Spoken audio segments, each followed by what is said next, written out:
Estamos no ar com o programa Ação Nacional, seja bem-vindo. Além do período eleitoral, a população brasileira vive a expectativa da votação de uma PEC 287 de 2016, que trata da reforma da Previdência. Para esclarecer todas as dúvidas, eu recebo aqui na Ação Nacional a Fernanda de Cássia Rossi, que é especialista em Direito Previdenciário e Direito do Trabalho.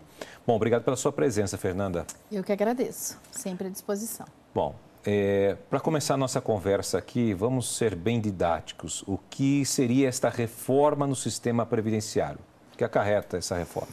O que a gente percebe é que com a reforma, com a PEC, sendo aprovada ou não sendo aprovada, a intenção é de que causar algum pânico para os trabalhadores. Porque a gente sabe que qualquer reforma nos traz prejuízo. Muitas vezes os prejuízos são para as pessoas que mais precisam buscar um benefício na hora da idade mais avançada, ou porque precisa de um auxílio-doença, ou de uma licença maternidade. Isso vai impactar não só o trabalhador, mas como também todos os necessitados de uma classe mais baixa. Posso dizer que, no meu ponto de vista, essa PEC que está para ser aprovada vai impactar os trabalhadores de menor renda na atualidade. E o que muda realmente nessas regras da reforma da Previdência? A gente percebe que no Congresso ainda existem dúvidas para aprovação e algumas alterações que ainda serão feitas. Por isso que a gente percebe que essa aprovação não foi feita e também eles não estão com data para aprovar essa PEC. Um dos requisitos e uma das situações que eu mais percebo a título de impacto para a sociedade seria a questão da idade para aposentadoria. A gente sabe que hoje aposentar por idade para o homem é 65 e para a mulher é 60. Eles estão querendo igualar a idade para 65 a 70 anos todo mundo. Então a gente percebe que fica muito distante para os trabalhadores conseguir uma aposentadoria. Mas sob que alegação isso? A alegação de que traria menos custos para a Previdência Social, porque eles alegam que todos conseguem aposentar com uma idade menor e aí a gente tem, como eu posso dizer, um custo alto para a Previdência Social. Então, você estender a idade para esse tipo de aposentadoria faz com que os cofres públicos tenham um subsídio, uma guarda e uma disponibilidade menor de gastos para a Previdência. Eu vi um comentário também dizendo que, na verdade, a população está envelhecendo mais, né? A população brasileira hoje está tomando um rumo de envelhecimento maior. É real isso? É por isso que eles chegaram a essa conclusão de que tem que ser 65, 70 anos? A gente sabe que todo ano existe o estudo do IBGE. Então, é feita uma pesquisa e, claro, que em 1960, 1970, as pessoas tinham um custo de vida menor e, diante disso, envelheciam mais cedo. E hoje a gente sabe que com recursos, com facilidade a um plano de saúde, com facilidade a uma assistência médica, faz com que as pessoas tenham uma sobrevida, uma carga de vida estendida. E aí eu acredito que esse é o impacto que levou para a Previdência, inclusive estender essa idade de 65 para 70 anos. É o que justifica. Puxa vida. Bom, diante disso também, como fica a situação para os professores, os trabalhadores rurais e os servidores públicos? A grande ideia dessa PEC é justamente igualar, independente se é funcionário público, independente se é o trabalhador rural, independente se é o professor. O que eles buscam é a igualdade entre as aposentadorias. Só que, se a gente fizer um cálculo rápido, é muito difícil eu pegar todos os aposentados INSS e jogar para uma previdência pública. Diferente se eu tiver todos os funcionários que são concursados e transformar para uma previdência privada. Ou seja, isso me traz com que eu consiga tirar os concursados, que são funcionários públicos, para o teto da Previdência Social. Ou seja, a gente sabe que todos os funcionários, que todos os concursados, nunca, a maioria das vezes, se aposentam pelo teto da Previdência Social, que hoje é em torno de 5.600, 5.700. A gente sabe que a aposentadoria de um funcionário concursado é muito mais do que 5.500, 5.700. E é esse o impacto que eles buscam fazer essa reforma. trazer a igualdade entre as aposentadorias. Mas como é que funciona isso? Porque, não sei se, até sendo leigo um pouco no assunto, os funcionários, muitos têm uma aposentadoria à parte, né? Não é do Fundo de Garantia do Trabalhador. Né? Existe, alguns deles, não sei, pelo menos eu já ouvi falando, principalmente municipais, existe um fundo municipal, que é, não sei como é que diz o termo. O que a gente sabe é que toda a previdência, né, os cofres públicos, a União, ela transfere o dinheiro para os municípios, para os estados, e aí existe essa contrapartida, esse pagamento de todos os benefícios. A intenção da PEC, qual é? Que os municípios, diante dessa intenção de igualar as aposentadorias, passem, até eles colocam um prazo nessa PEC de 6 meses, para que todos os municípios se adequem aos valores da aposentadoria igual ao INSS. Então, a intenção deles é pagar igual para todos os funcionários, independente se é privado ou independente se é público. Essa é a intenção da PEC. Nossa, isso é...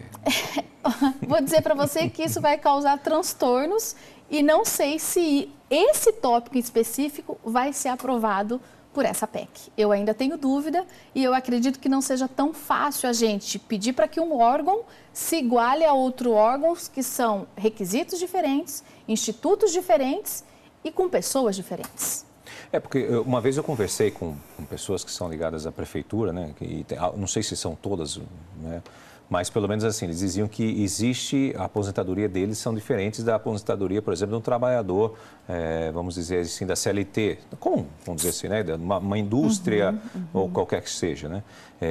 Que é pelo Fundo de Garantia, FGTS, que a gente costuma dizer. Para eles, não.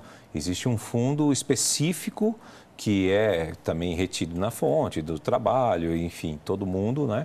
Vai lá e existe um fundão lá, uma coisa desse tipo. A gente até brinca que são as aposentadorias dos estatutários, né? Estatutários, exatamente. Então, a gente sabe que o estatutário, ele tem a garantia do emprego porque ele é concursado. Por outra hora, ele também sabe que quando ele se aposentar, ele vai ter o mesmo valor de subsídio dele mensal revertido em aposentadoria, diferente do que a gente tem na Previdência junto ao INSS. Todo mundo sabe que qualquer trabalhador que contribuiu inúmeros valores para a Previdência, é feita uma somatória do período de contributivo desse funcionário, mas que ele só vai ter de contrapartida 80% sobre a média dos últimos salários de contribuição. Então, já é claro que jamais ele vai receber 100% do que ele pagou para a Previdência. Ao contrário do estatutário, que ainda que ele fez a contrapartida, é garantido a ele o valor da aposentadoria quando ele vir se aposentar. Quer dizer que essa história de aposentadoria integral, que a turma fala, né, eu me aposentei e tal, funcionário público, isso iria acabar. Iria acabar. Então, por isso que eu digo que com essa PEC, dificilmente esta cláusula, este artigo, vai ser aprovado pelos municípios, aí vai intervir sindicato, vai intervir toda a parte de municípios, estados, enfim, porque eu acredito, né, no conceito, até a gente conversa entre colegas, que seria insuficiente para os funcionários concursados. Bom, doutora, de acordo com pesquisa levantada aqui pela nossa equipe de produção, 44% dos brasileiros, quase metade aí da população, não sabe do que se trata a reforma. Isso é muito grave, né? Não só é grave, como deixa as pessoas cada vez mais descrentes da realidade do nosso dia a dia. Então, a gente sabe que a gente obrigatoriamente contribui para a Previdência, mas que no futuro fica incerto. Ou eu continuo recolhendo, que a gente sabe que não é facultativo, né? A contribuição para a Previdência é obrigatória, uma vez que você tem registro em carteira, mas, por outro lado, você não tem essa garantia. Será que eu vou conseguir?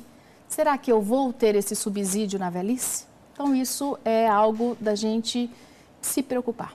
E como fazer para essas pessoas tomarem mais conhecimento a respeito disso? Existe algum órgão, algum estatuto, ou sei lá, algo que as pessoas podem se informar melhor? Quando a gente fala a questão de aposentadoria, é porque a gente está falando com pessoas que já têm uma idade para se aposentar ou que precisam de orientações. Então, o que a gente percebe é que o INSS, com essa mudança desde 94 para cá, hoje ele é muito modernizado, então a gente tem acesso à internet, tem acesso a todas as questões de informações via internet. Mas nem sempre o segurado, a pessoa de mais idade, tem essa informação ou consegue buscar essa informação. O que a gente orienta é que existem todas as agências da Previdência Social e para isso é necessário que o segurado vá até lá para tirar suas dúvidas. Ainda assim, nem sempre todas as dúvidas serão esclarecidas, né? Sem dúvida. A gente sabe disso. Porque é bem complexo. É bem complexo. E muitas vezes, até o próprio segurado, ele está tão perdido que ele não consegue nem formular o que ele precisa entender. Então, o que a gente orienta é que ele sempre procure ter a ajuda de um especialista na área ou mesmo procurar informação junto às agências da Previdência Social ou alguém que possa orientar ele para que fique claro na cabeça dele o período devido da aposentadoria dele e como proceder com o requerimento. E o processo de desaposentação, ele iria acabar? Ele já acabou, né? Nós tivemos aí inúmeras ações, inclusive ficou parado lá, a gente sabe, nos tribunais, para que eles pudessem divulgar sobre as informações da desaposentação. No ponto de vista legal, a gente entende que todo trabalhador que aposentou, continua trabalhando, obrigatoriamente tem que voltar a contribuir para a Previdência, mas a Previdência jamais vai conceder um novo benefício para esse funcionário. Então, a desaposentação sempre teve a intenção de acumular aquele período, né? Se eu trabalhei mais 5 anos de aposentado, que venha junto ao meu cálculo de contribuição e seja favorável um novo valor. Mas não foi aprovado, todas as ações foram julgadas improcedentes, então a gente entende que a desaposentação não existe, não vai existir e a gente ainda vai ter que continuar brigando com a Previdência. Existe aquela história de que falta dinheiro na questão das aposentadorias, né? Até que a gente estava começando falando da mudança da idade para 65 anos, 70 anos, porque os cofres da aposentadoria não vão conseguir suprir as necessidades daqui a um longo período. Isso é verdade ou é mito? O que nós estamos falando? O que a gente sabe é que muitos dos benefícios, alguns, né, foram concedidos por uma pessoa que na época estava incapaz ou que na época estava doente e por algum motivo continua recebendo até hoje uma pessoa que está apta a voltar a trabalhar. Então, além da gente saber que existem benefícios concedidos de forma errônea, existem também algumas coisas que a gente vai dizer que valores desviados de forma errada. Então, eu posso dizer para você que impacta. Porque cada vez mais existe a deficiência da Previdência para a concessão de um benefício. Então, se eu não tenho a contrapartida, eu não consigo fazer o pagamento para os segurados. Por outro lado, se a gente tivesse um órgão fiscalizador, entendo eu, que fosse averiguado, que fosse fiscalizado de forma efetiva para a concessão dos benefícios, todos teriam direito com menor tempo de contribuição, o que não vem acontecendo, que a gente sabe. Desvios desnecessários dentro da Previdência. Bom, aliás, a respeito sobre esses desvios, né? Nós vamos falar um pouquinho mais sobre isso no próximo bloco. A gente vai para um rápido intervalo, voltamos já.